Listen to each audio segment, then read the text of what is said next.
Alright, the Reds, it's talking Reds and we're building up to Liverpool beating Man United on Sunday. You cocky Scouse bastard, fucking right, they're shit and we're boss. I'm Gareth Roberts, this is Lizzi Doyle.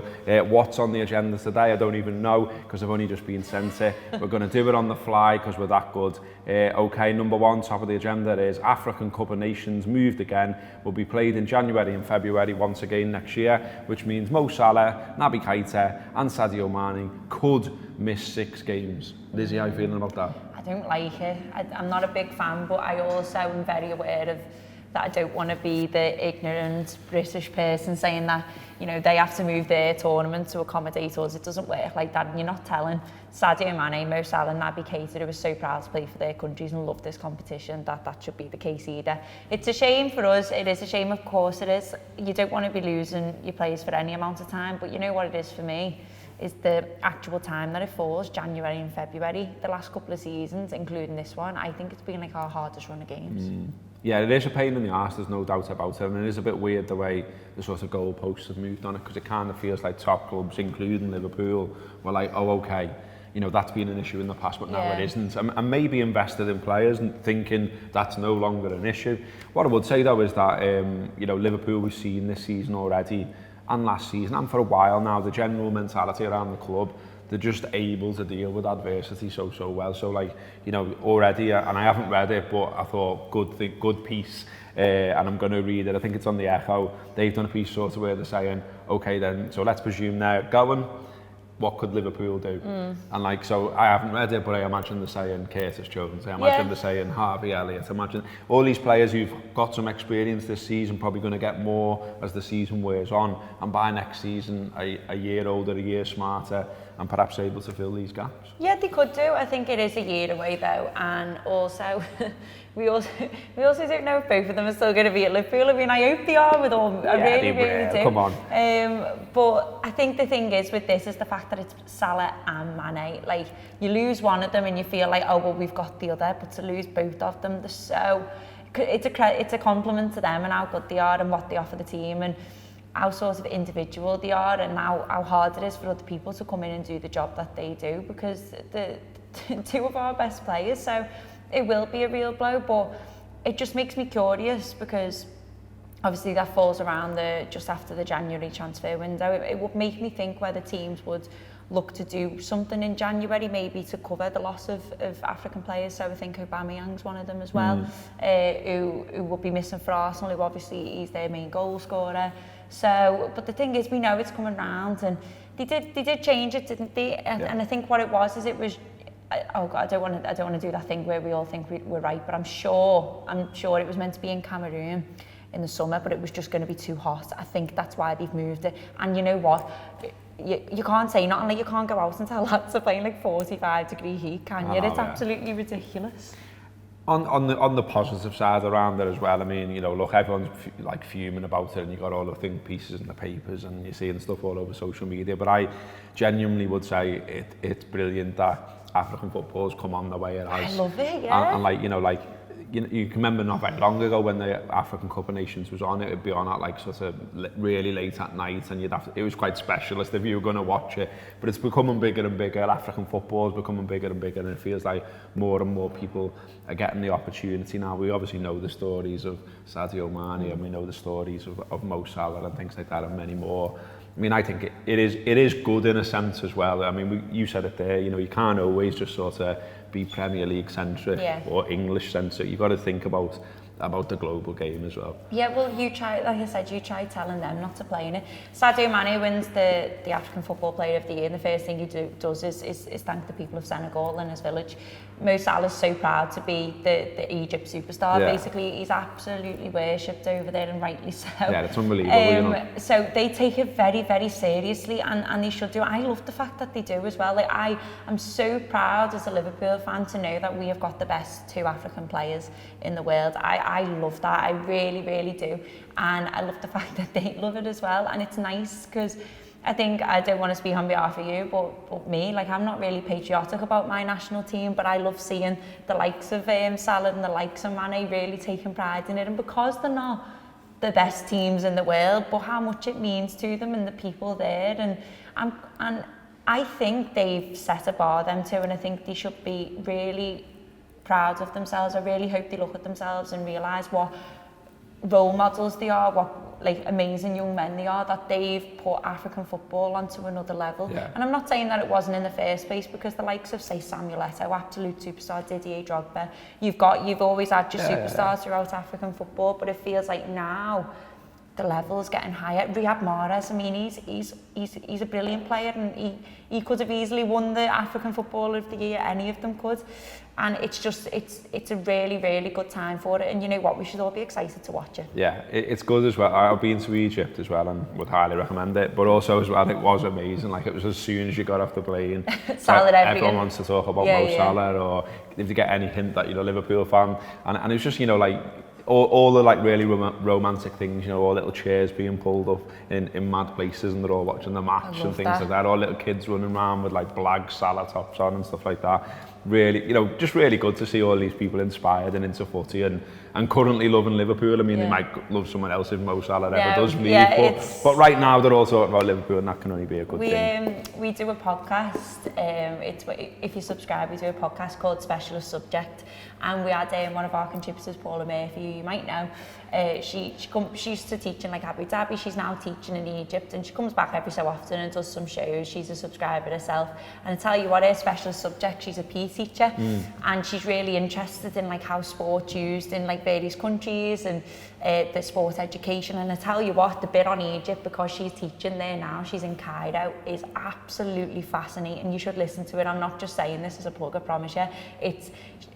It's stuff that I never knew about. So Egypt, like Liverpool, the football club, are setting up academies in Egypt off the back of the fame of Mo Salah. So like kids are like scrambling to get into these football academies in Egypt, which are run by Liverpool, and it's just, they're already setting it up as if like there's another Mo Salah to come through. It's fascinating.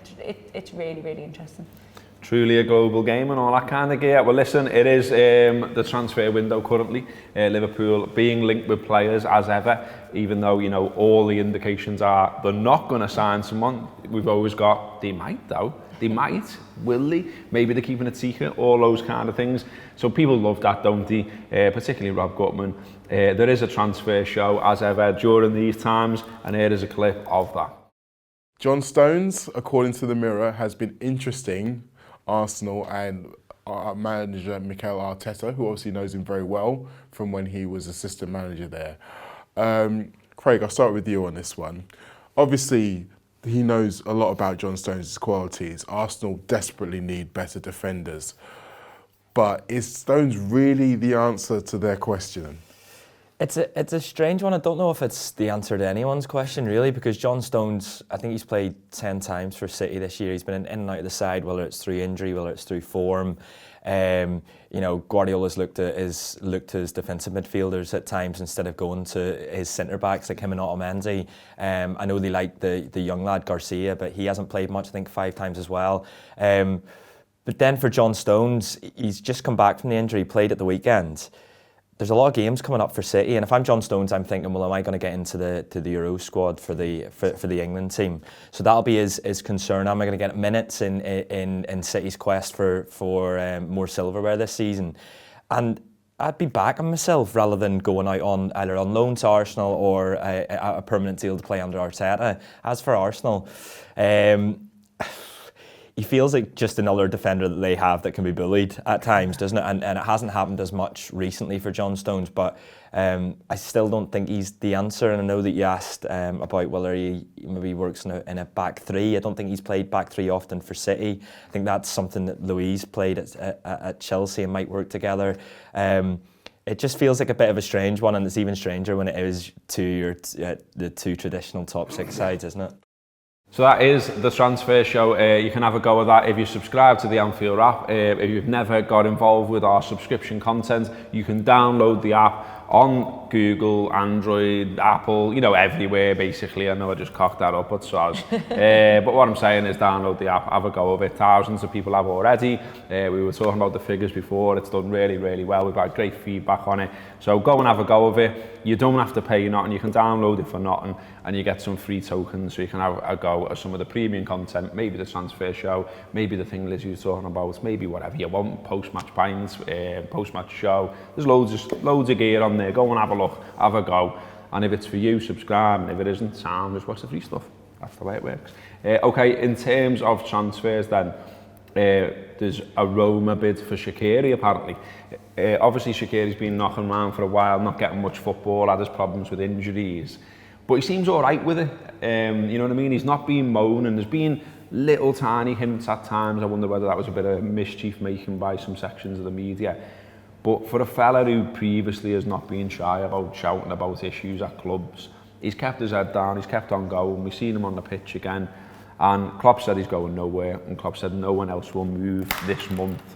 I mean, that, to me, that's exactly the right stance, because why would you let anyone go currently? We're going for the league, we're going for the Champions League, we're going for the FA Cup, and all the players who are currently at the club can play a part in that. Yeah, I also think the injuries have a big thing to do with it, because what I will say is that I